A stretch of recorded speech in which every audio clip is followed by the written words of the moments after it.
হরে কৃষ্ণ। আজ 20 মার্চ 2024 ও 6ই চৈত্র 1430 বুধবার আমলকি একাদশী।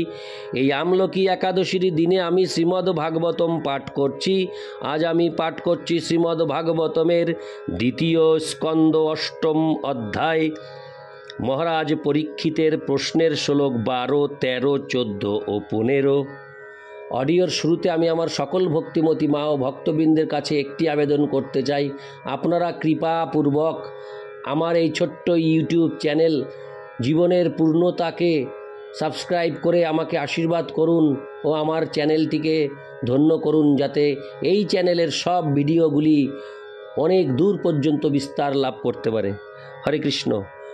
নারায়ণ হে নারায়ণ নারায়ণ ভবভয়হরণম নারায়ণ নারায়ণ হে নারায়ণ ভবভয়হরণম নারায়ণ। শ্লোক 12। চাবান কল্প বিকল্প বা যথা কালো হনুমীয়তে ভূত ভব্য ভবচ্ছব্দ আয়ুর্মানং চ যৎ শত। অনুবাদ: দয়া করে আপনি সৃষ্ট এবং হরে কৃষ্ণ দয়া করে আপনি সৃষ্টি এবং প্রলয়ের অন্তর্বর্তীকাল, কল্প, গৌণ সৃষ্টি, বিকল্প এবং অতীত, বর্তমান এবং ভবিষ্যৎ শব্দের দ্বারা সূচিত কালের প্রকৃতি সম্বন্ধে বিশ্লেষণ করুন। দেবতা, মানুষ ইত্যাদি নামে পরিচিত বিভিন্ন গ্রহলোকের বিভিন্ন জীবের আয়ুর কাল এবং পরিমিতি সম্বন্ধেও বিশ্লেষণ করুন। তাৎপর্য: অতীত, বর্তমান এবং ভবিষ্যৎ কালের এই বিভিন্ন রূপ ব্রহ্মাণ্ড এবং বিভিন্ন গ্রহলোকের বিভিন্ন জীবসমূহ সম্বন্ধে সমস্ত সামগ্রীর আয়ুষ্কাল সূচনা করে। ইতি শ্লোক 12। শ্লোক 13। কালস্যানুগতির্যা তু লক্ষ্যতে হন্নি বৃহত্তপি যাবত্ত কর্মগতয় যাদৃশীর দ্বিজ সত্যম। অনুবাদ: হে দ্বিজ শ্রেষ্ঠ, দয়া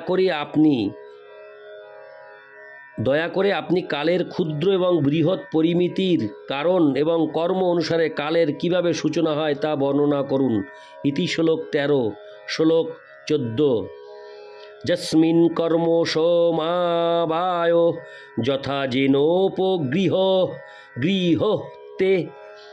গৃহতে গুণানাং গুণীনাং চৈব পরিণামমভীপ্সতাম। অনুবাদ: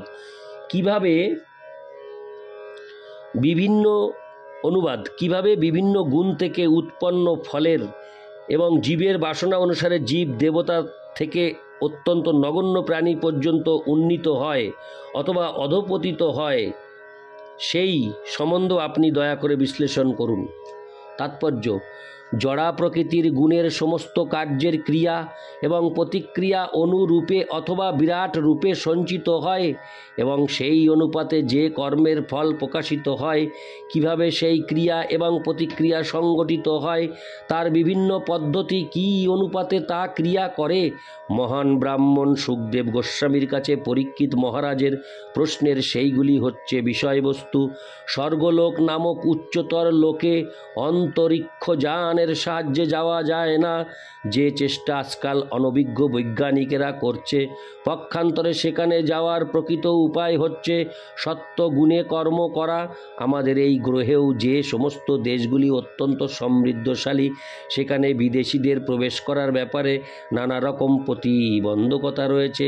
যেমন অনুন্নত দেশগুলির নাগরিকদের মার্কিন যুক্তরাষ্ট্রে প্রবেশ করার ব্যাপারে মার্কিন সরকার নানা রকম প্রতিবন্ধকতা জারি করেছে। তার কারণ হচ্ছে যারা মার্কিন যুক্তরাষ্ট্রে নাগরিক হওয়ার যোগ্যতা অর্জন করেনি, তাদের মার্কিন যুক্তরাষ্ট্রের অধিবাসীরা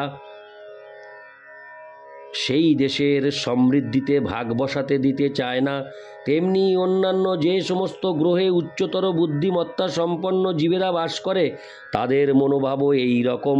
উচ্চতর গ্রহের অধিবাসীরা সত্ত্বগুণের দ্বারা প্রভাবিত এবং চন্দ্র, সূর্য, শুক্র আদি গ্রহে যারা প্রবেশ করতে চায় তাদের অবশ্যই সত্ত্বগুণে কার্যকলাপ করার মাধ্যমে যোগ্যতা অর্জন করতে হবে। মহারাজ পরীক্ষিতের প্রশ্ন, সত্ত্বগুণে কর্মের অনুপাতের উপর আধারিত,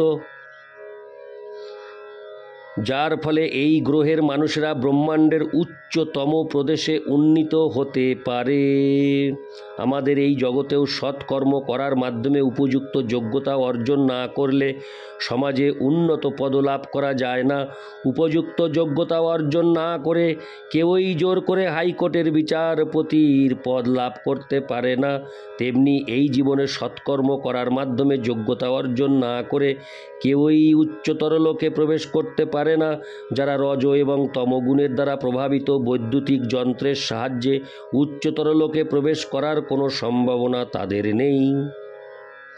শ্রীমদ্ ভগবদ্ গীতার বর্ণনা অনুসারে যারা উচ্চতর স্বর্গলোকে উন্নীত হওয়ার যোগ্যতা অর্জন করার চেষ্টা করছে তারা সেখানে যেতে পারে, তেমনি যারা পিতৃলোকে যাওয়ার চেষ্টা করছে তারা পিতৃলোকে যেতে পারে, তেমনি যারা এই পৃথিবীর অবস্থার উন্নতি করার চেষ্টা করছে তারাও তা করতে পারে।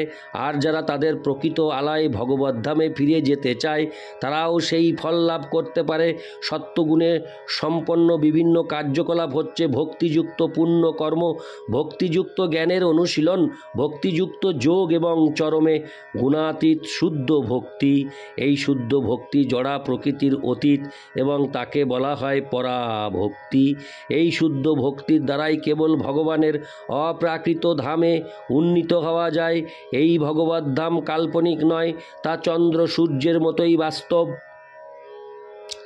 এবং তার ধাম সম্বন্ধে যথাযথভাবে অবগত হতে হলে অবশ্যই অপ্রাকৃত গুণাবলী অর্জন করতে হয়। ইতি শ্লোক 14। শ্লোক 15। ভূ পাতাল ক কুব্যোম গ্রহ নক্ষত্র ভূভৃতাম সরিৎ সমুদ্রদ্বীপানাং সম্ভবশ্চৈতদোকাশম। হরে কৃষ্ণ। আমি 15 নম্বর শ্লোকটি আরেকবার পাঠ করছি। ভূপাতাল কুব্যোম গ্রহ নক্ষত্র ভূভৃতাম সরিৎ সমুদ্রদ্বীপানাং সম্ভবশ্চৈতদোকাশম। অনুবাদ: হে দ্বিজ শ্রেষ্ঠ, দয়া করে আপনি বর্ণনা করুন ভূমি হরে কৃষ্ণ। হে দ্বিজ শ্রেষ্ঠ, দয়া করে আপনি বর্ণনা করুন ভূমি, পাতাল, দিক, আকাশ, গ্রহ, নক্ষত্র, পর্বত, নদী, সমুদ্র, দ্বীপ এবং সেই সমস্ত স্থানে যে সমস্ত প্রাণীরা বাস করে তাদের উৎপত্তি কিভাবে হয়। তাৎপর্য: বিভিন্ন স্থানের অধিবাসীরা বিভিন্নভাবে অবস্থিত এবং তারা সকলেই সর্বতোভাবে সমান নয়। স্থলচর প্রাণীরা জলচর অথবা খেচর প্রাণীদের থেকে ভিন্ন এবং তেমনি বিভিন্ন গ্রহ এবং নক্ষত্রের অধিবাসীরা পরস্পর থেকে ভিন্ন। ভগবানের নিয়ম অনুসারে কোনো স্থানই শূন্য নয়, তবে বিভিন্ন স্থানের প্রাণীরা অন্যান্য স্থানের প্রাণীদের থেকে ভিন্ন। এমনকি মানব সমাজেও জঙ্গল অথবা মরুভূমির অধিবাসীরা গ্রাম ও নগরের অধিবাসীদের থেকে ভিন্ন।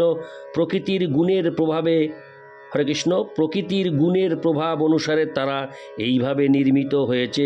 প্রকৃতির নিয়মের এই আয়োজন অন্ধ নয়, এই আয়োজনের পিছনে এক বিশাল পরিকল্পনা রয়েছে।